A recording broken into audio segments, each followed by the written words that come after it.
السلام عليكم ورحمة الله وبركاته.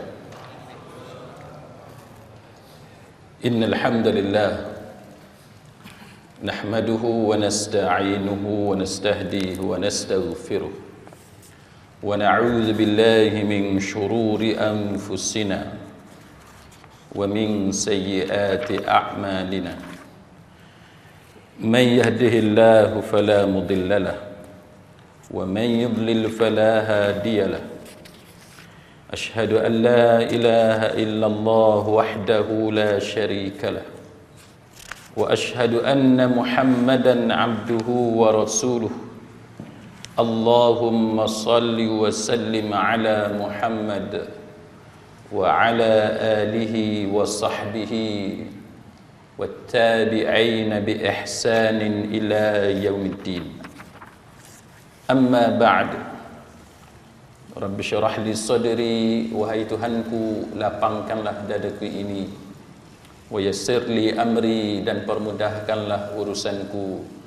Wahlul 'uqdatam min lisani, dan uraikanlah kekeluhan lidahku. Yafqahu qawli, supaya mereka memahami kata-kataku ini. Rabbi zidni ilma, wahai Tuhanku, tambahkanlah ilmu kepadaku. Allahumma faqihna fid din, ya Allah, kurniakan kepada kami kefahaman tentang agama. Wa 'allimna at-ta'wil, dan ajarkanlah kepada kami kefahaman mengenai Al-Quran. Wahdinas siratal mustaqim, dan tunjukkan kepada kami jalan Engkau, jalan yang lurus. Amin ya rabbal alamin. Saudara-saudari, sahabat sahabiah, muslimin muslimat, mudah-mudahan kita semua pada malam ini mendapat rahmat daripada Allah Subhanahu wa taala. Kita mendapat keampunan, maghfirah akan segala dosa-dosa yang telah kita lakukan. Juga kita mengharapkan taufik dan hidayah daripada Allah Subhanahu wa taala jua. Pada malam ni kitab kita Ad-Da' wad-Dawa', ataupun kitab berkenaan dengan penyakit dan juga perubatan yang dikarang oleh Imam Ibn Qayyim Al-Jawziyah rahimahullahu ta'ala. Kita masuk pada muka surat yang ke-30, iaitu kita last kali kita bincang pada perenggan yang paling atas berkenaan dengan keadaan orang yang tersepit dan dia berdoa di kubur. Orang yang bodoh dan dia sangka bahawa kubur itu mempunyai kaitan dengan makbulnya doa. Jadi Imam Ibn Qayyim, sebagaimana yang kita telah bicarakan sebelum ini, beliau menyatakan bahawa rahsia sebenarnya doa itu dimakbulkan oleh Allah bukan kerana kubur. Disebut bukan kerana kubur, tetapi adalah kerana faktor-faktor yang telah terbukti berdasarkan kepada nas, kan, antaranya kerana kesungguhan manusia itu memohon kepada Allah. Ini antara benda yang di-highlightkan oleh Imam Ibn Qayyim, supaya kita bila doa ni jangan sambil lewa, jangan sambil lalu sebut Rabbana atina fid dunya. Tak mau macam tu, kan? Tak mau sekali lalu sambil lewa, tidak bersungguh, tak mau. Ini antara kebiasaan yang dilakukan oleh ramai di kalangan manusia. Dia doa, dia tidak pay attention, dia tak bagi perhatian khusus, dia tidak ada kesungguhan, dia tidak ada perasaan mengharapkan sungguh supaya apa yang dia minta dengan Allah Ta'ala itu ditunaikan oleh Allah. Itu kesilapan. Maka Imam Ibn Qayyim dia kata kerana kesungguhannya dalam memohon kepada Allah, dia benar-benar tersepit. Dan akhir sekali dia sebut bahawa jikalau kita berdoa dalam salah satu daripada masjid, salah satu daripada rumah Allah, contohnya kita di sini di Tanjung Tok Kong, kita berdoa dalam masjid karua kita ni, kan, maka sudah tentu itu lebih baik dan lebih disukai oleh Allah Subhanahu wa taala berbanding dengan berdoa di kubur. Jadi tak boleh kita nak mengatakan bahawa berdoa di kubur tu lebih baik daripada berdoa di masjid. Ialah tu makam wali ni, wali mana ada? Wali nikah ada dalam masjid. Kan? Jadi orang kita dia nampak, bukan semua, tapi sebahagian daripada kita yang dia nampak, yang ada dalam kepala dia ialah oleh kerana itu kubur orang-orang tertentu, orang-orang ternama, kan, wali yang dianggap sebagai wali, maka itu dianggap sebagai lebih afdal. Sedangkan Imam Ibn Qayyim kata di masjidlah yang lebih baik, kan, di masjidlah lebih dicintai oleh Allah Subhanahu wa taala. Dan tuan-tuan sekalian, bila kita berdoa di masjid, dia jauh dan aman dari fitnah, kan. Fitnah tak ada. Kalau duduk berdoa, ada upacara ritual tertentu di kubur, tuan-tuan boleh tengok macam-macam masalah yang telah kita hadapi. Itu antara yang telah kita bincang dalam kuliah yang lalu. Maka malam ni kita masuk perenggan seterusnya, doa laksana senjata. Itu poin ataupun tajuk F, kan, F, doa laksana senjata pada muka surat yang ke-30. Baik, apa kata Imam Ibn Qayyim Al-Jauziyah rahimahullahu ta'ala? Dia kata doa dan ta'awuz. Doa dan ta'awuz. Apa dia ta'awuz? Ta'awuz tu yang kita duk sebut a'udzubillah tu, kan, a'udzubillah tu, itu ta'awuz. Sekarang dia sebut kaitan antara doa dan ta'awuz. Maknanya sebelum kita doa, kita sebut a'udzubillahi minasyaitonir rajim ataupun a'udzubillahis samii'il alim minasyaitonir rajim dan seumpamanya. Itu. Maka dia kata doa dan ta'awuz ataupun kita sebut a'udzubillah itu, dia kata memiliki kedudukan seperti layaknya senjata. Sebagaimana senjata, dia buat perbandingan, nak faham hubung kait kedudukan antara doa dengan a'udzubillah itu, maka Imam Ibn Qayyim dia banding dengan senjata. Baik, macam mana dia banding dengan senjata? Dia kata bahawa kehebatan suatu senjata sangat bergantung kepada pemakainya, pahlawan yang guna senjata tu, ulu balang, tentera yang menggunakan senjata itu. Bukan hanya dari segi ketajaman dia, senjata tu walaupun tajam macam mana sekalipun, tapi kalau pahlawan atau tentera yang menggunakannya itu tidak pandai, bukan satu tentera yang mahir dalam mengendalikan senjata, maka dia tidak akan mendatangkan hasil sebagaimana yang diharapkan. Maka dia kata jikalau senjata tersebut adalah senjata yang sempurna, tidak ada cacat, lengan penggunanya adalah lengan yang kuat, serta tidak ada suatu penghalang pun tak ada, maka tentulah ia mampu dipakai untuk menghentam dan mengalahkan musuh. Namun jikalau salah satu daripada tiga segi, yakni tiga sebab itu hilang, maka kesannya juga lemah dan berkurangan. Dia nak bagi tahu, nak faham doa ni makbul tu macam mana, berkesan doa kita tu sampai tahap mana, maka Imam Ibn Qayyim dia buat satu perumpamaan supaya kita mudah faham. Senjata, kan, nombor satu, kita yang guna senjata tu, itu nombor satu. Kita mesti orang yang mahir menggunakan senjata. Tuan-tuan tengok siapa yang jadi tentera, siapa yang jadi polis, dia ada latihan menembak, kan, menggunakan senjata yang dia akan guna. Satu, ada orang lulus, ada orang tidak lulus. Saya dengar cerita ada satu orang, tak mau sebut nama, kan, tapi kalau saya sebut nama, tuan-tuan tahu siapa dia. Dia dah cuba nak dapat lesen senjata, kan, lesen senjata api, berapa kali test fail kan, fail. Bila fail, mulalah nak ikut jalan belakang. Ini masalah orang kita. Sikit-sikit jalan belakang, sikit-sikit nak try under counter lah apa semua. Itu contoh macam mana senjata ni. Nombor satu, orang tu dulu yang mengendalikan senjata itu dulu. Itu yang pertama.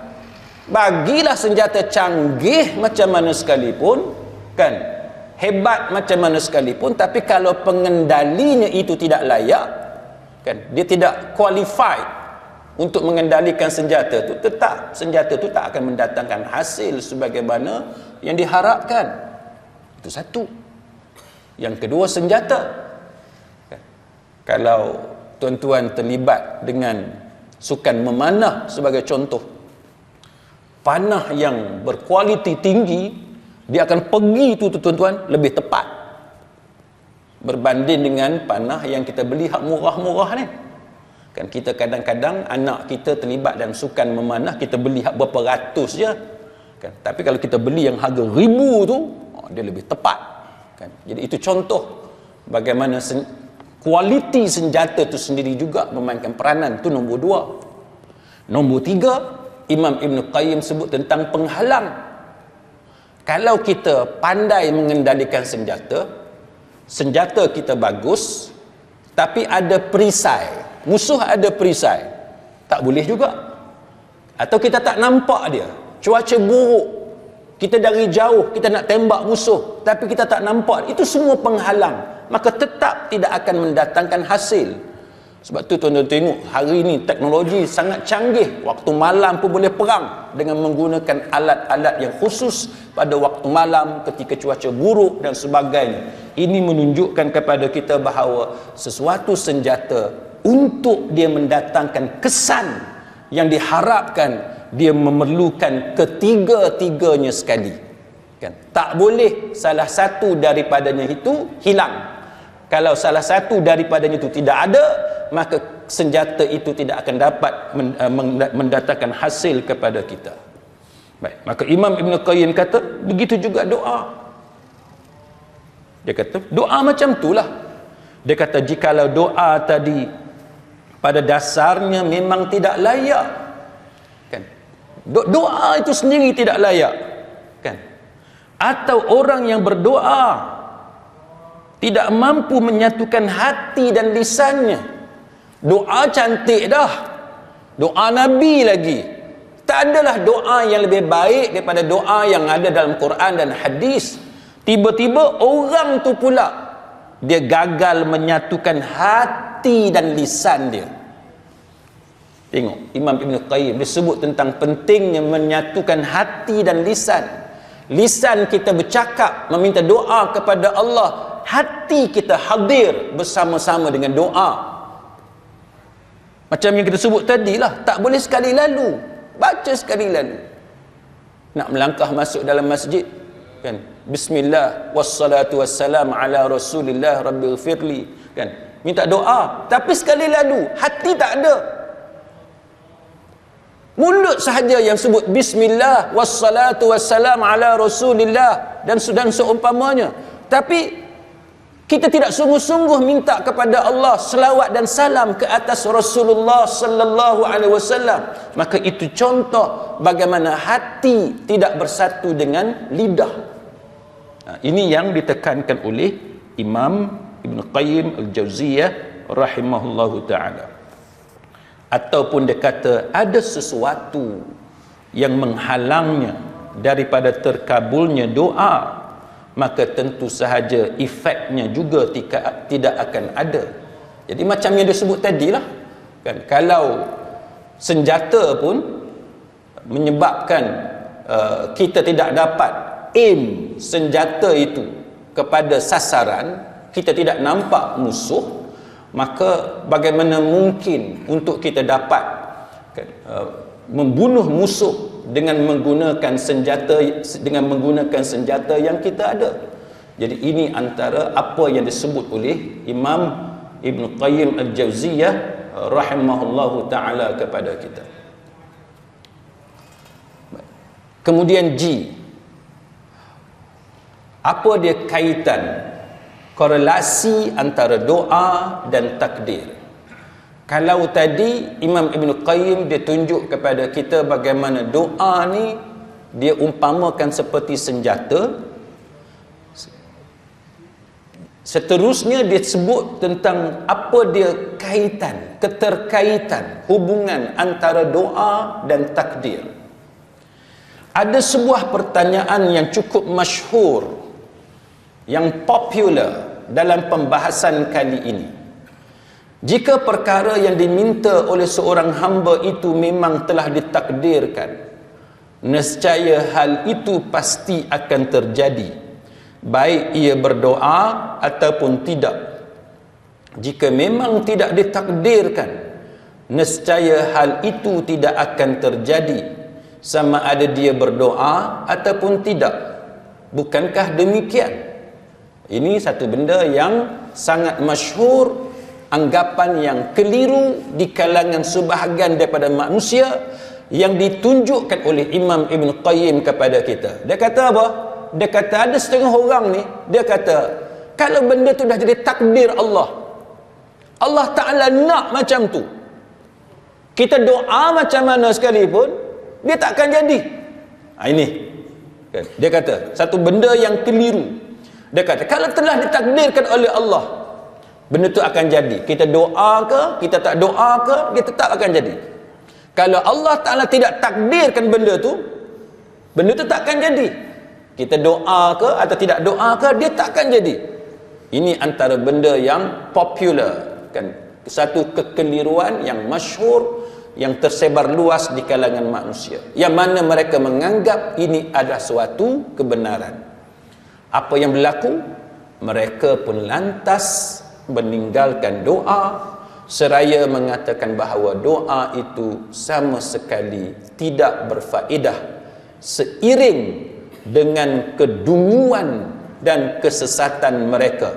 Sikap mereka ini sangat kontradiktif, yakni sangat bertentangan ataupun berlawanan. Sebab apa? Sebab sesungguhnya konsekuensi, kan, hasil daripada penerapan pemikiran mereka ini hanya akan meniadakan dan menafikan salah satu bentuk atau adanya faktor-faktor penyebab daripada sebuah kejadian. Maksud dia tuan-tuan, Imam Ibn Qayyim dia nak bagi tahu dekat kita, satu-satu benda tu dia berlaku, dia ada banyak sebab. Satu-satu benda dia berlaku ataupun tidak berlaku, dia ada banyak sebab.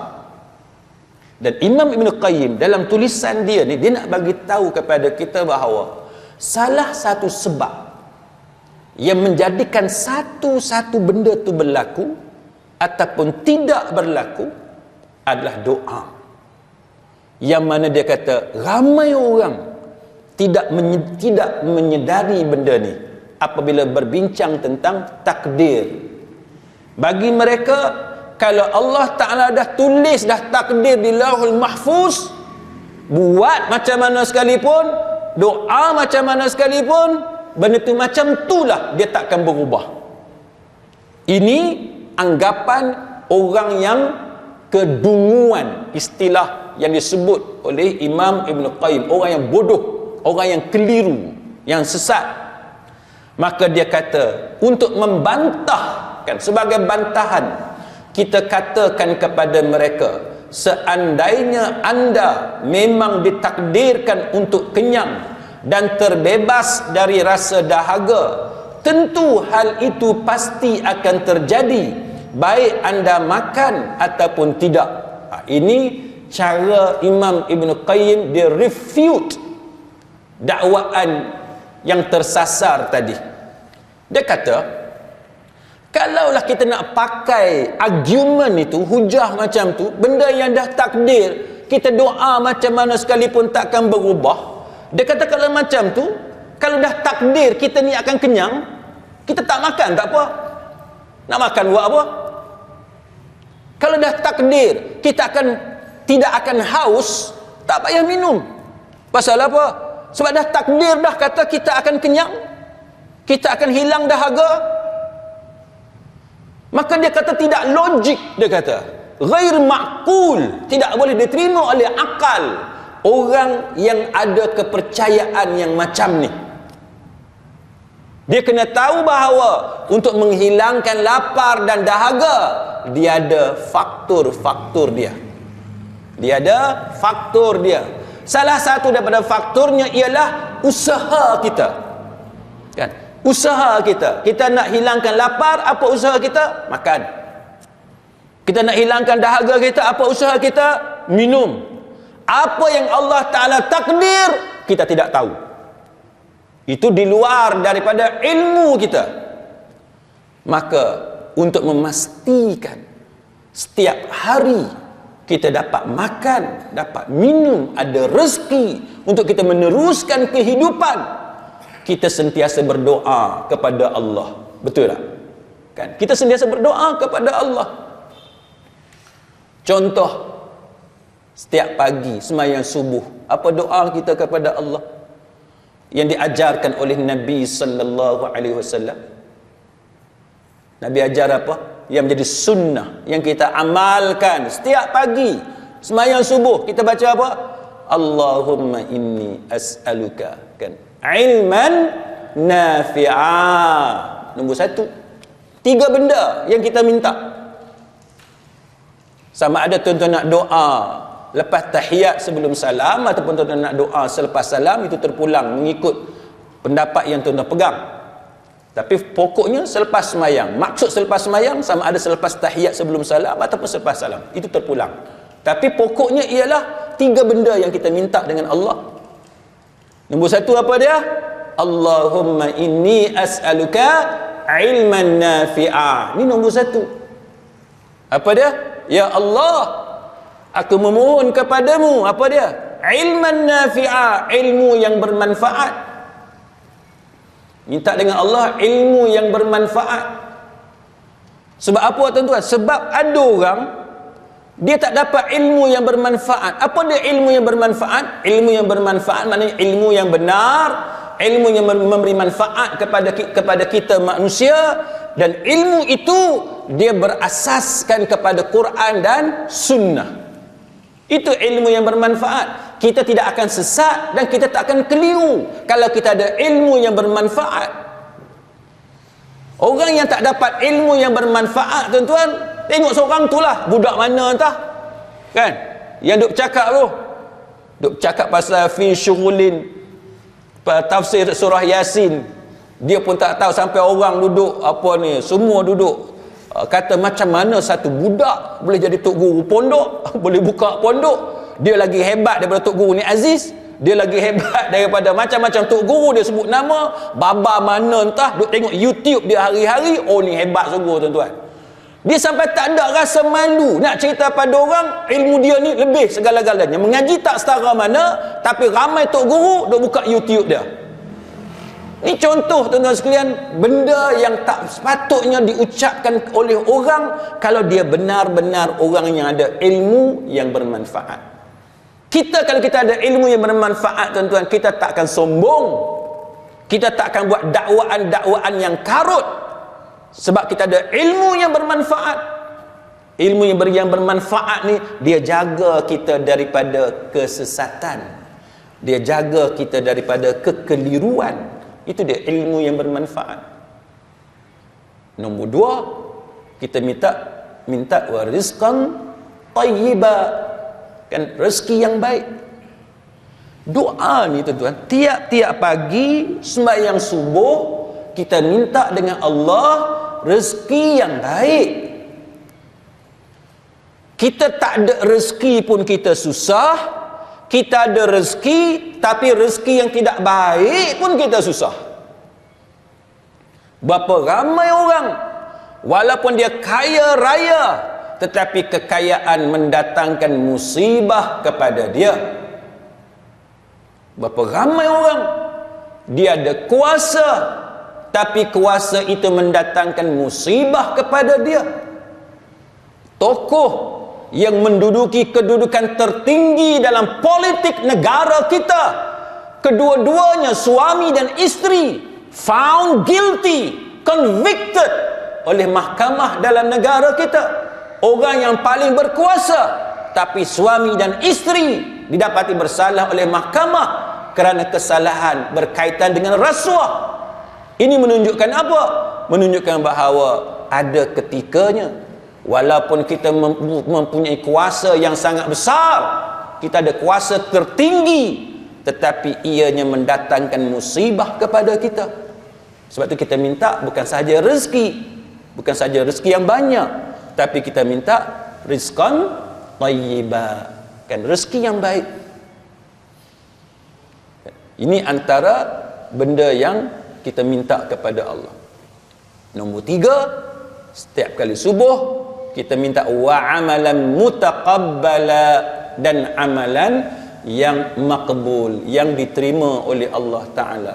Semayanglah banyak mana sekalipun, kalau Allah Ta'ala tidak terima, tidak ada pahala di sisi Allah, dia sia-sia, tuan-tuan, dia sia-sia. Maka dengan sebab itu, setiap benda ni tuan-tuan, dia ada penyebab, dan penyebabnya selain daripada usaha itu sendiri, hak kita ambil, menggerakkan tangan, masukkan dalam mulut, ataupun kita minum untuk menghilangkan dahaga, salah satu penyebab kita mendapat rezeki itu adalah doa kita kepada Allah Ta'ala. Sebab tu tuan-tuan, bila kita sebut doa-doa macam ni, kena ada kesungguhan. Jangan sekali lalu Allahumma inni as'aluka ilman nafi'an wa rizqan tayyiban wa amalan mutaqabbala. Cakap tu macam tak mau minta. Kena cakap sungguh. Kan, minta dengan Allah. Kita nak ilmu yang bermanfaat, ilman nafi'a. Kita sebut nada, cara kita sebut menunjukkan kita ada kesungguhan dalam meminta kepada Allah. Maka itu menjadi penyebab kita akan dapat apa yang kita pohon kepada Allah Subhanahu wa Ta'ala. Ini yang ditekankan oleh Imam Ibn Qayyim Al-Jauziyah rahimahullahu ta'ala. Contoh yang kedua dia bagi, perenggan seterusnya. Begitu pula dengan keturunan. Dia kata, zuriat, anak-anak kita, sama. Sekiranya anda memang ditakdirkan untuk memilikinya, tentulah hal itu pasti akan terjadi, sama ada anda menyetubuhi isteri ataupun hamba anda ataupun tidak. Namun jika memang tidak ditakdirkan, tentu anda tidak akan pernah memiliki keturunan. Oleh sebab itu, tidak ada manfaatnya anda bernikah dan memiliki hamba wanita. Begitulah seterusnya. Imam Ibn Qayyim dia bagi contoh yang cynical, dia sindir. Kalau kita kata takdir, Allah Ta'ala takdir, kita tak boleh ubah.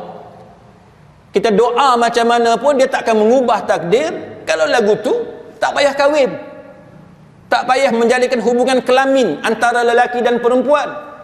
Pasal apa? Sebab kalau takdir menentukan kita ada anak, kita tak kahwin pun kita dapat anak juga. Tak payah ada hubungan kelamin. Kalau takdir ada anak, tetap akan ada anak. Maka ini sudah tentu satu pandangan yang mengelirukan, yang salah. Mana-mana akal yang sehat tidak akan menerima pendapat yang macam ni. Ini karut. Maka ini contoh mudah, kan, untuk kita hadam malam ni, tuan-tuan, untuk kita digest. Nak bagi tahu usaha tu satu, untuk kita dapat benda yang kita mahu. Tapi satu lagi faktor yang disebut oleh Imam Ibn Qayyim ialah doa. Sebagaimana kita sungguh-sungguh bekerja, maka begitulah kita kena sungguh-sungguh berdoa. Kita semua malam ni, tuan-tuan, saya percaya semua kita ni bekerja. Saya tak tahulah kok tuan-tuan ni lahir-lahir atas dunia dah beranak dalam beras, saya tak tahulah, kan. Duit dah banyak, tak payah kerja. Ni lebih kaya daripada raja lagi. Tapi saya percaya tuan-tuan macam saya jugalah, kan, kita lahir atas dunia, kita kena cari pekerjaan. Sama ada tuan-tuan bisnes, berniaga, ataupun tuan-tuan makan gaji, itu terpulang. Cuba tuan-tuan ingat balik zaman kita duk kerja sekarang, dulu. Cuba tuan-tuan ingat, pernah atau tidak dalam hidup kita kita kerja tu pulun sungguh-sungguh. Sebab ada due date, kan? Ada klien mau cepat dan sebagainya, kita terpaksa stay back, duduk di pejabat sampai malam. Ada yang tidur di pejabat dan sebagainya. Ada yang rumah dia tingkat atas office dia. Kawan saya tuan-tuan, ada seorang tu kaya, tapi macam mana kehidupan dia? Dia kena cari satu bangunan, sewa bangunan tu, yang mana kat bawah boleh jadikan pejabat, dekat atas boleh jadi rumah. Pasal apa? Usaha, kan? Usaha. Soalannya, berapa ramai di kalangan kita, kalau dari segi usaha dia boleh stay back, dari segi usaha dia boleh cari pejabat dia yang mana di tingkat bawah pejabat, tingkat atas rumah dia. Kerana usaha, dia sanggup tak balik rumah, pagi esok terus pergi mesyuarat dan sebagainya. Soalan dia, berapa ramai di kalangan kita benda yang sama, kesungguhan yang sama dia buat kepada doa. Kalau usaha dia boleh sungguh-sungguh macam tu, kenapa tidak kita doa sungguh-sungguh macam tu juga? Minta sungguh-sungguh dengan Allah, seolah-olah kita tak mau berhenti daripada berdoa kepada Allah. Ini perbandingan mudah untuk kita faham betapa kita ni tuan-tuan dalam bab berdoa kepada Allah jauh ketinggalan berbanding dengan usaha kita untuk pekerjaan kita atau perniagaan kita atas dunia. Beza. Usaha untuk dunia tu, dia punya ligan, dia pulun, dia usaha, dia buat sungguh-sungguh. Tapi dalam bab doa, lepas semayang sekali, lepas tu tak ada lah doa. Lepas tu doa makan, Allahumma barik lana. Lepas tu tak ada doa. Mana dia kesungguhan? Memilih doa yang terbaik, memilih doa yang paling hampir dengan Quran dan hadis dan sebagainya. Mana? Oh, tapi kalau bab usaha, bab kerja, pandai pula memilih-milih mana yang terbaik, mana yang lebih profitable, mana yang lebih menguntungkan dan sebagainya. Pandai dalam bab dunia, tapi dalam bab doa dia macam tidak begitu memberi perhatian. Ini double standard yang dilakukan oleh hamba Allah. Jadi bagaimana mungkin doa kita akan ditunaikan oleh Allah Subhanahu wa taala? Jadi ini perbandingan yang disebut oleh Imam Ibn Qayyim, kan, kalau takdir tak dapat anak, kahwin ramai mana pun, kan, maka dia kata itu kefahaman yang tidak benar sebenarnya, kan.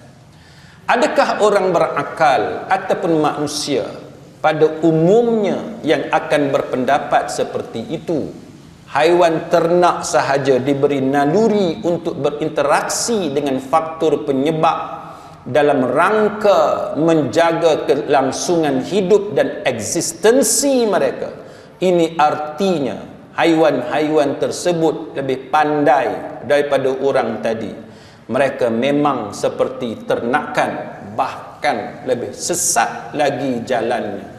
Ini satu kutukan oleh Imam Ibn Qayyim kepada orang yang berpegang kepada keyakinan ini. Dia buat perbandingan, binatang pun reti dalam bab usaha. Nak ada anak, dia kata kena ada hubungan kelamin. Binatang pun reti. Kucing kat rumah saya tu tuan-tuan, kita punya kepung dia, tak mau bagi dia mengandung, jangan bagi jumpa jantan. Tak tahu bila masa dia jumpa tuan-tuan, mengandung pula. Pening saya tuan-tuan. Kita punya kepung ni tak mau bagi dia mengandung, jangan bagi jumpa boyfriend dia. Kucing pun pandai, dia tahu tuan dia tak bagi, dia cari masa sesuai, dia pergi jumpa juga boyfriend dia, mengandung pula. Pergilah bawa dekat busana kucing masa kuliah di Perlis baru ni, pergi busana kucing. Owner busana kucing kata, kalau kucing biasa dia ambil RM50 sumbangan. Kalau kucing mengandung 100. Dua-dua kali ganda. Tak apa. Daripada kita buang kucing tepi jalan, isteri saya dia sayang kucing, daripada buang kucing tepi jalan, kesian kat kucing, makan tak sempurna, baik kita bagi tempat yang khas, yang ada memang orang yang bertanggungjawab jaga kucing. Mudah-mudahan ada pahala lah untuk dia. Tapi nak bagi tahu, binatang pun tuan-tuan dia reti. Nak anak ada hubungan cinta dengan boyfriend dia, manusia tiba-tiba bercakap seolah-olah tidak ada hubungan. Bila takdir, buatlah macam mana sekalipun, tak dapat. Ini kefahaman yang salah. Dan Imam Ibn Qayyim kata, lebih buruk berbanding dengan binatang ternakan. Lebih sesat berbanding dengan binatang ternakan. Di antara mereka, ada orang yang berlagak pintar. Berlagak pintar. Dia rasa dia bijak sangat. Dan mengatakan, menyibukkan diri dengan doa, termasuk ibadat mahdah. Oh, apa dia ibadat mahdah? Dia kata, kita doa ni bukan kita nak Allah tunai sangat benda yang kita minta. Yang kita naknya pahala je, dia kata. Tuhan nak bagi tak bagi, itu bukan isu dia. Ni golongan ni, dia ada satu golongan. Dia kata doa ni dia macam ibadat mahdah. Apa dia? Macam semayang, macam haji, kan? Ibadat-ibadat macam itulah, kan? Puasa, supaya Allah bagi pahala kepada orang yang berdoa. Meskipun doa tersebut sebenarnya tidak mempunyai efek, kesan sedikit pun terhadap apa yang diminta. Pasal Tuhan nak bagi tak bagi, tak peduli. Yang penting doa tu untuk dapat pahala. Ini contoh Imam Ibn Qayyim kata silap, pandangan yang silap. Mereka mengatakan bahawa orang yang berlagak pandai ini, dia beranggapan tidak ada bezanya, kan, doa dengan berdiam diri, sama ada secara lisan maupun hati, untuk mendapatkan apa yang diinginkan. Sebab apa dia kata? Sebab golongan ni bagi dia doa tu untuk pahala je. Kita kata, ya, doa tu kita dapat pahala daripada Allah, insya-Allah. Tapi tujuan kita berdoa supaya Allah Ta'ala bagi kepada kita apa yang kita minta. Bila kita susah, kita minta dengan Allah supaya Allah Ta'ala keluarkan kita, betul-betul keluarkan kita daripada kesusahan. Itu tujuan dia. Bukan semata-mata nak pahala. Ya, pahala itu betul, tapi hasil daripada doa pun kita nak. Ini yang dicuba dihuraikan oleh Imam Ibn Qayyim Al-Jauziyah rahimahullahu ta'ala. Baik, kita tengok apa dia ibadat mahdah yang dibahaskan oleh para ulama. Yang ni tak ada dalam kitab kita, ni tambahan, tuan-tuan sekalian. Mahdah, pasal apa dia kata keliru golongan yang mengatakan bahawa doa ni mahdah semata-mata. Apa dia mahdah? Baik, ulama mengatakan bahawa bila sebut ibadat mahdah, maksudnya ibadat semata-mata, ibadat yang murni semata-mata. Dia bukan muamalat kehidupan seharian, tak. Dia kita dengan Allah pasal pahala je semata-mata. Itu ibadat mahdah. Ini digunakan, istilah ini digunakan oleh para ulama untuk membezakan dengan ibadat ghairu mahdah, ibadat yang tidak murni, kan? Sebab apa? Sebab bagi mereka mahdah dengan ghairu mahdah ada beza. Apa dia? Contoh, Imam Ibn Rushdi, dia kata ibadat mahdah dengan ibadat bukan mahdah ataupun ghairul mahdah, dia ada beza. Dia ada beza. Contoh, yang ni kebetulan kuliah saya di Perlis baru-baru ni, tajuk ni, iaitu di sisi ulama mereka berbeza pendapat tentang ambil air semayang. Ini dalam kitab Bidayatul Mujtahid oleh Imam Ibn Rushdi. Dia cerita masalah ni. Jadi malam baru ni kuliah saya pasal ini, iaitu wuduk ni ataupun mandi hadas perlu niat ataupun tidak perlu niat. Masa kita ambil wuduk, basuh muka ataupun basuh tangan, berkumus, kita perlu tak niat wuduk? Ataupun kita mandi junub, mandi hadas, perlu kepada niat mandi junub ataupun tidak.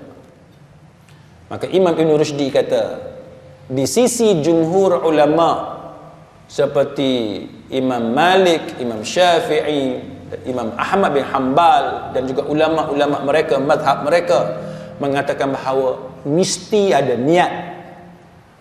Kalau kita ambil wuduk, kita tidak niat itu wuduk, maka wuduk tidak sah. Kita mandi wajib, tapi kita tidak niat, kita mandi tapi itu tidak niat mandi wajib, maka itu tidak sah, walaupun cara mandi sama. Tapi Imam Ibn Rushdi, dia kata Imam Abu Hanifah, dia berpendapat dengan pendapat yang berbeza. Al-Auza'i, Al-Thawri juga berpendapat dengan pendapat yang berbeza. Bagi mereka, wuduk adalah ibadat ghairul mahdah, bukan mahdah. Maknanya ibadat yang tidak perlu kepada niat. Contohnya macam tuan-tuan basuh pakaian yang kotor. Tuan-tuan basuh pakaian yang kotor kena ada niat ke tak? Tak perlu niat. Tak perlu niat.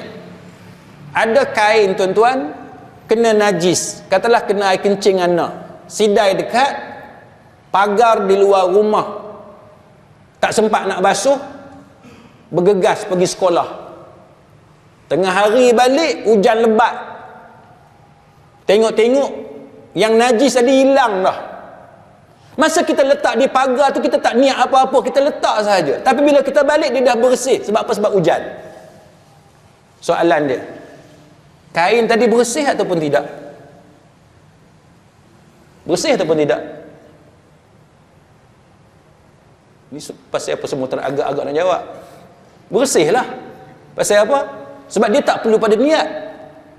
Dia tak perlu pada niat. As long as najis tu tak ada, bau najis tak ada, sifat najis tak ada, dia bersih. Walaupun kita tak niat nak bersihkan dia pun, kita hanya letak je dulu, kita nak balik daripada pejabat petang nanti baru nak basuh, tiba-tiba hujan turun, dia bersih, maka dia bersih. Azan.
Baik, jadi itu apa yang diutarakan oleh Imam Ibn Rushdi dalam kitab Bidayatul Mujtahid. Dia kata bahawa di sisi Imam Abu Hanifah, wuduk dengan mandi wajib ni dia adalah ibadat ghairul mahdah, bukan mahdah.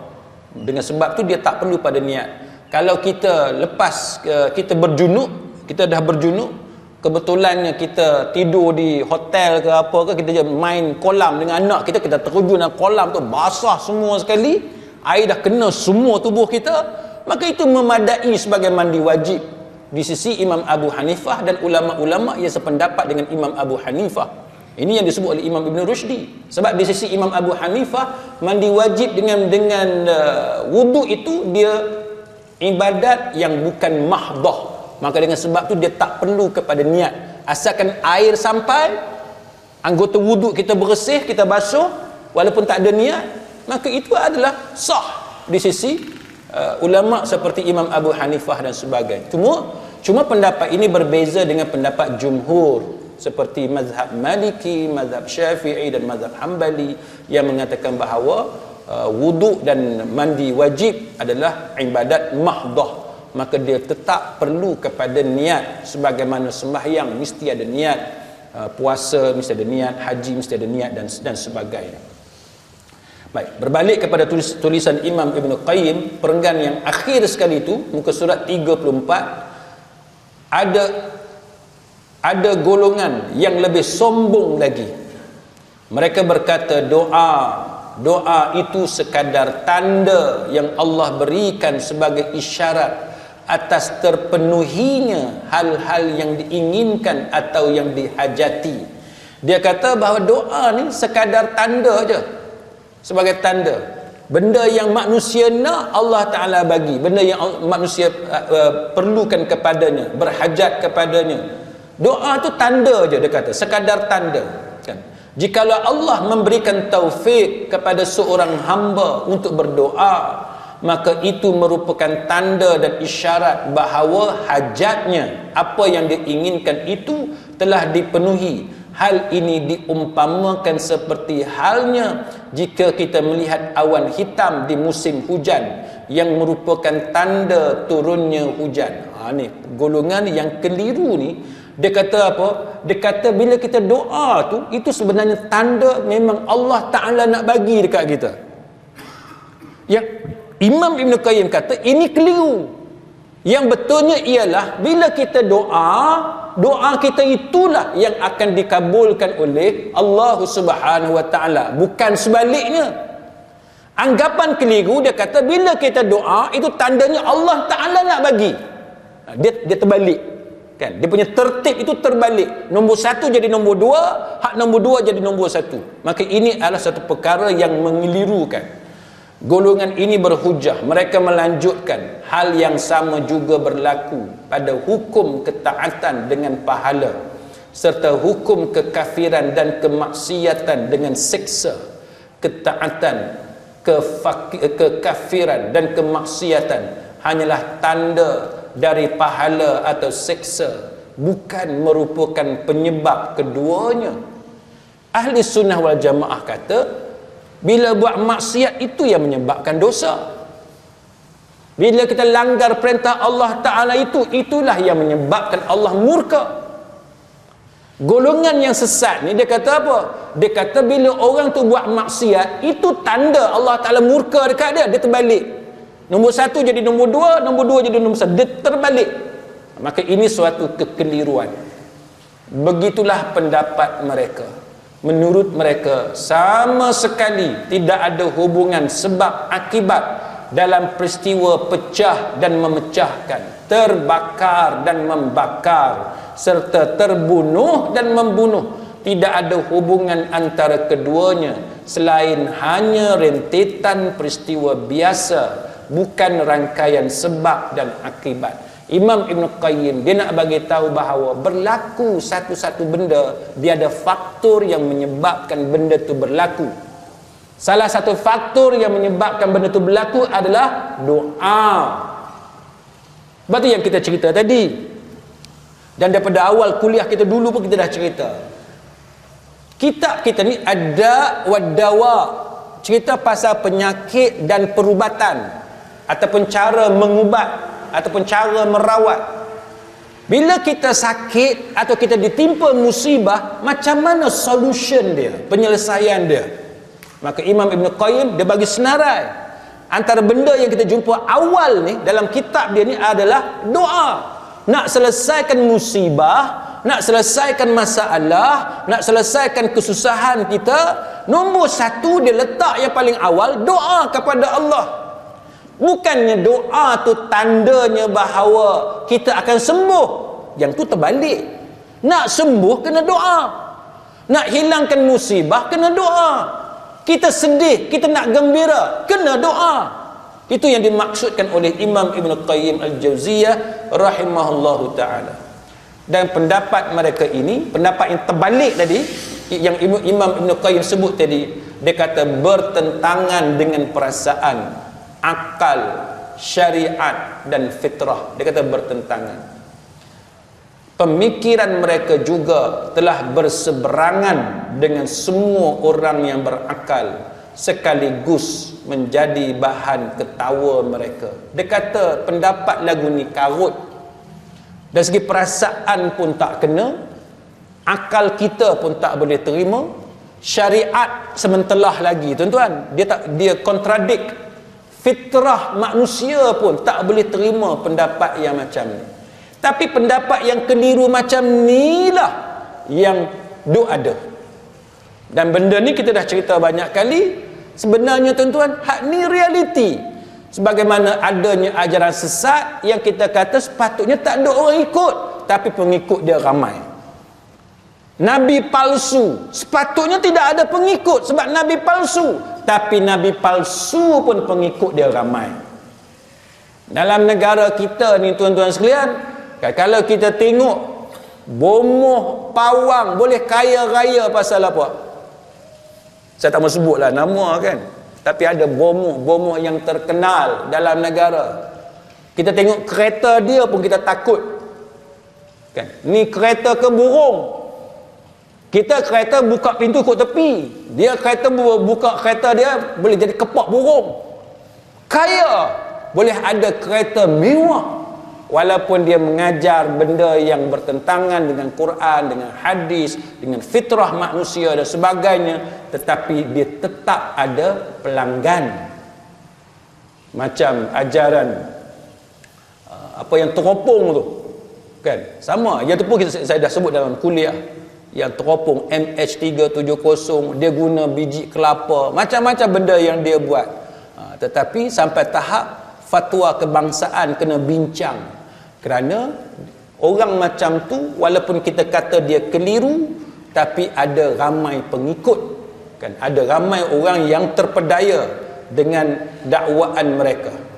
Maka Imam Ibn Qayyim kata pendapat yang benar ialah ada bahagian ketiga yang tidak tercantum dalam pertanyaan di atas. Apa dia? Iaitu apa yang ditakdirkan itu terjadi kerana adanya sejumlah sebab. Antaranya ialah doa. Jadi Imam Ibn Qayyim kata benda hak jadi tu dia ada penyebab. Dan penyebab tu dia ada beberapa faktor penyebab. Salah satunya doa. Tidak mungkin sesuatu itu ditakdirkan terjadi begitu sahaja tanpa adanya sebab.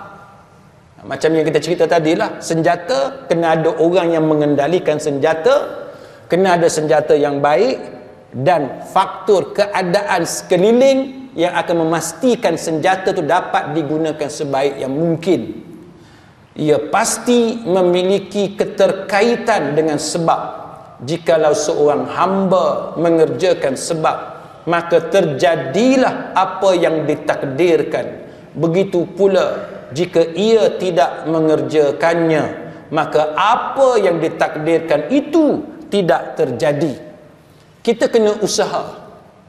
Saya tuan-tuan, saya bagi contoh mudah. Masa saya anak-anak kecil tuan-tuan, saya baru kahwin. Bila kita baru kahwin, kita beli macam-macam furnitures untuk rumah, dengan mesin basuh dan sebagainya, termasuk katil. Bila ada anak yang pertama, kita dah tahu dah macam mana ada kawan kita anak dia jatuh katil, cedera, baca dalam media ada budak jatuh katil, cedera, patah, terseliuh dan sebagainya.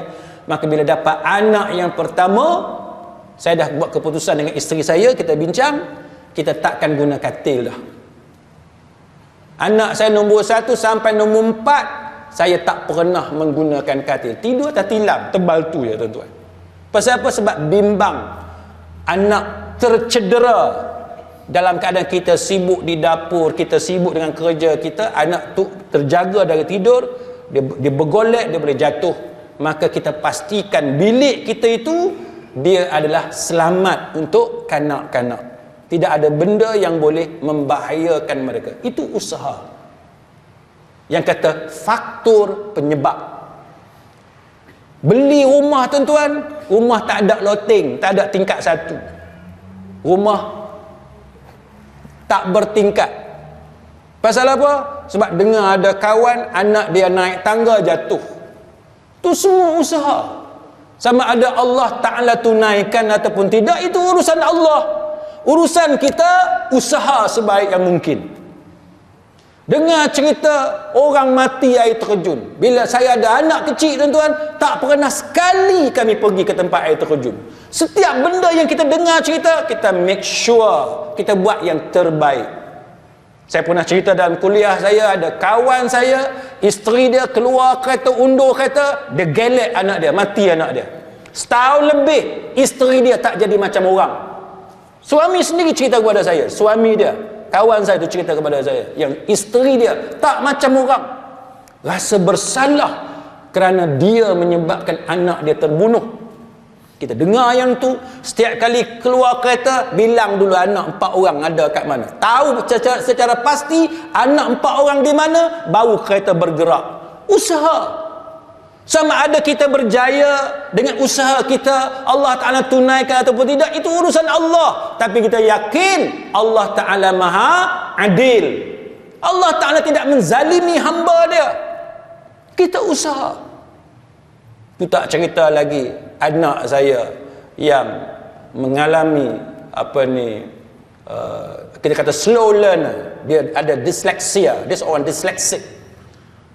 Masa tu tahun 2007, 2008, belajar di sekolah kerajaan. Masa tu kita belum ada kepakaran, belum ada kebolehan lagi. Banyak guru-guru ada masalah, tak boleh mengajar anak saya, terpaksa keluar daripada sekolah kerajaan, cari sekolah lain.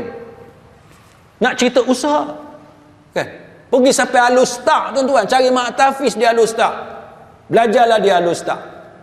Anak saya tu yang ada disleksia, kereta saya tu, dalam kereta saya ada batang paip getah.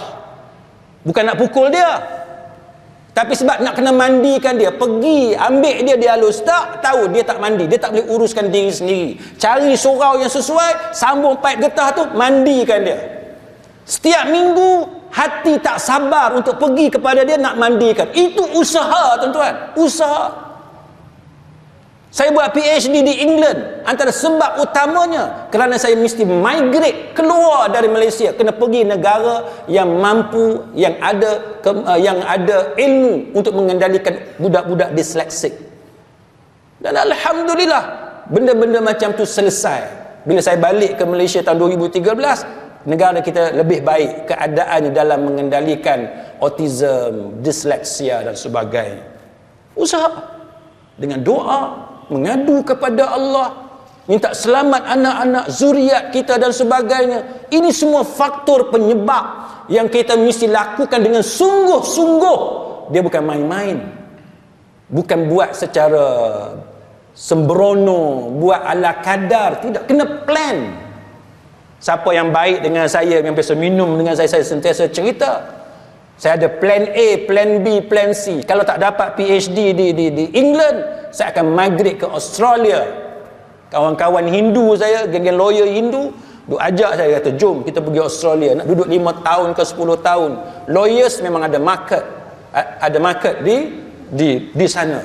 Sama ada kita jadi office administrator dan sebagainya. Kenapa? Kita plan. Allah tidak menzalimi hamba dia. Allah mendengar doa hamba dia. Yang penting kita sungguh-sungguh.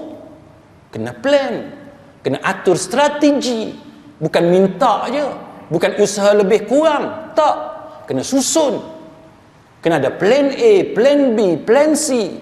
Maka Allah, tuan-tuan, dia akan kabulkan insya-Allah. Jadi sidang hadirin mukminin, kita berhenti setakat itu insya-Allah.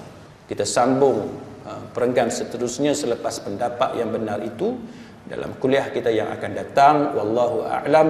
Aqul qawli hadza wa astaghfirullahal azim li wa lakum. Wassalamu alaikum warahmatullahi wabarakatuh. Subhanakallahumma wa bihamdik asyhadu an la ilaha illa anta astaghfiruka wa atubu ilaik.